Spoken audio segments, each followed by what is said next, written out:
वो बदनसीब साड़ी। सुशीला जी को गुजरे आज 20 दिन हो चुके थे। 13वीं के बाद रिश्ते नातेदारों की भीड़ भी छट चुकी थी।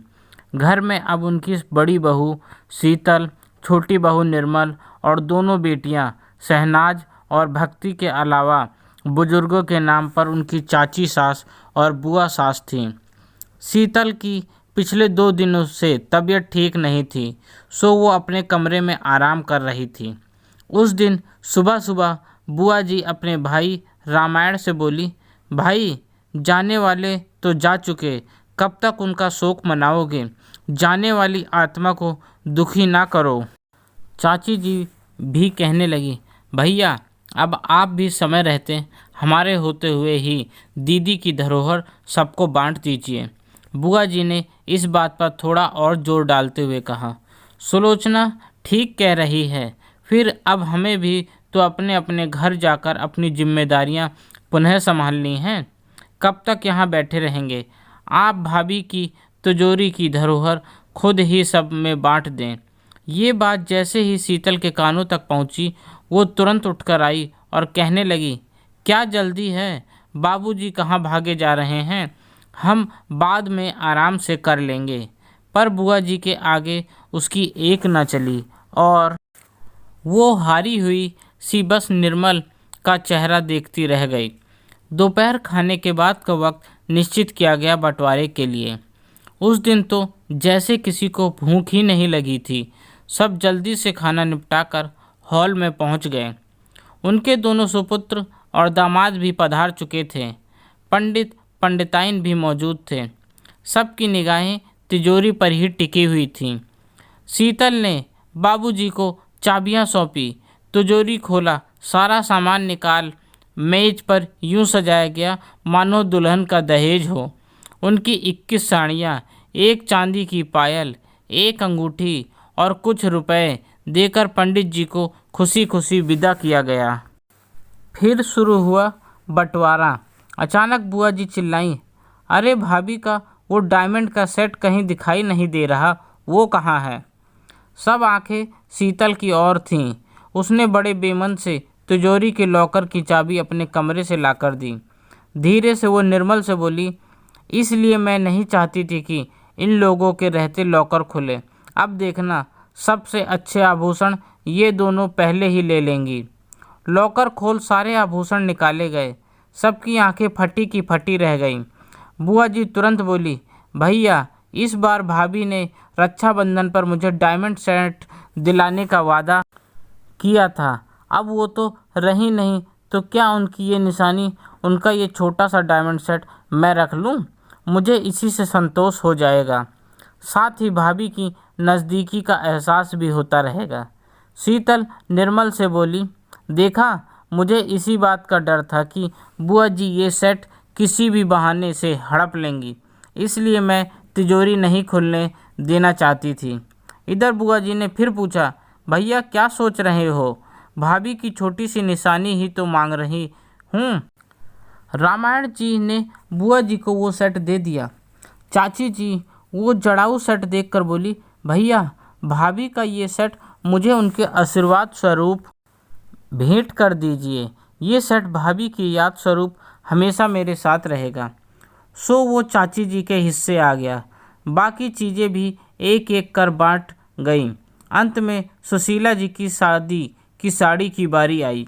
सभी एक स्वर में बोले, पिताजी, उर्मिला ने बड़े ही दिल से माँ जी की सेवा की थी, क्यों न ये साड़ी हम उसे दे दें, उसके बहुत काम आएगी उसकी बेटी की शादी में। सो उर्मिला को बुलवाया गया और वो साड़ी सप्रेम भेंट की गई। सभी बंटवारे के बाद संतुष्ट थे। अगले दिन उर्मिला ने आकर उस साड़ी के साथ एक खत रामायण जी को थमाया। वो खत उसे उस साड़ी में सहेज कर रखा हुआ मिला था। बाबूजी ने खत खोलकर पढ़ा। एक बार फिर से सबको बुलावा भेजा गया। बाबूजी ने कहा, मुझे साड़ी में से मेरी पत्नी की आखिरी इच्छा बयां करता हुआ एक खत मिला है और वो पूरी करने के लिए तुम सबका यहाँ होना ज़रूरी है। सुशीला जी ने खत में लिखा था, मैंने कन्या अनाथालय में 10 लड़कियों को गोद ले रखा है। उनकी सारी जिम्मेदारी मुझ पर है। अभी वो सब लड़कियां जहाँ जहाँ पढ़ रही हैं, इन सब का ब्यौरा मेरे बैंक लॉकर में लिख कर रखा हुआ है। अगर मुझे कुछ हो जाए तो मेरे सारे जेवरात बेचकर एक ट्रस्ट बनाया जाए, जिससे उन लड़कियों की पढ़ाई का और शादी का खर्च उठाया जाए। साथ ही उस ट्रस्ट में मेरी प्यारी ननद, देवरानी, दोनों बेटे और दोनों बेटियां 1-1 लाख का योगदान करें। बाकी का खर्च मेरे पति उठा लेंगे। मेरे बाद मेरी शादी की ये साड़ी उर्मिला को दे दी जाए और ये खत भी उसे दे दिया जाए। रामायण जी बोले, आप लोगों को पैसे देने के लिए मैं नहीं कहता, पर मेरी पत्नी की धरोहर तो लौटानी ही पड़ेगी। उस पर आपका कोई हक नहीं है। सब ने बेमन सब कुछ लौटाया और उस बदनसीब साड़ी की ओर देखते रहे।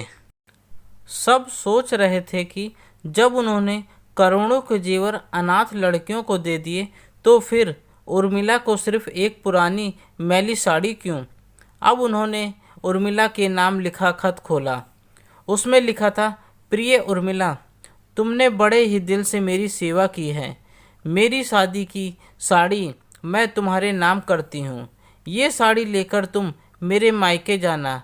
मेरा भाई जो कि एक कुशल जोहरी है, वो इस साड़ी में लगे सोने और चांदी के तार और छोटे बड़े 100 मणिक निकाल कर तुम्हें देगा।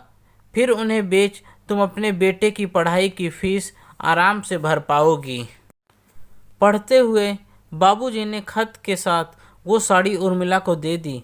सभी उसकी ओर देख यही सोच रहे थे कि किस घड़ी में कल उन्होंने वो साड़ी किसी मरे हुए इंसान की एक पुरानी बद नसीब निशानी समझ एक कामवाली को दे दी थी। काश रख ली होती। उर्मिला के जाने के बाद रामायण जी ने सब जेवर इकट्ठा किए और ट्रस्ट बनवाने की तैयारी शुरू कर दी। जैसे कि उनको पहले से ही आशा थी, सभी ने कोई न कोई बहाना देकर अपना अपना योगदान देने से इनकार कर दिया। शीतल के कमरे में सब शाम को बैठ उस बदनसीब साड़ी को कोस रहे थे। चाय बनी तो थी, पर किसी के गले से उतर नहीं रही थी। आज किसी को भूख नहीं लगी थी, सो रात का खाना रामायण जी के कमरे में ही पहुंचा दिया गया। दोस्तों, हालांकि यह एक काल्पनिक कहानी है, पर बहुत से घरों की सच्चाई है। किसी के गुजर जाने के बाद उसके कपड़े मनहूस हो जाते हैं, उन्हें दान कर दिया जाता है, तो फिर उनकी कीमती चीज़ों पर सबकी नज़र क्यों रहती है? क्यों वो जेवर, पैसा, मकान आदि मनहूस नहीं बन जाते? क्यों हम उन्हें दान नहीं करते? अगर रोते रहने से जाने वाले की आत्मा दुखी होती है तो क्या इन हरकतों से नहीं होती? ज़रा सोचिए। इस चैलेंज में हम सब ने बहुत अच्छी अच्छी यादें सजोई, माँ की साड़ियों की, पर ये भी तो एक पहलू है। विचार कीजिए और सहमत हो तो कमेंट्स में ज़रूर बताइए। आप अपनी असहमति भी जाहिर कर सकते हैं। कहानी पसंद आई हो तो लाइक और सब्सक्राइब ज़रूर कीजिएगा। आपका अपना दोस्त, धन्यवाद।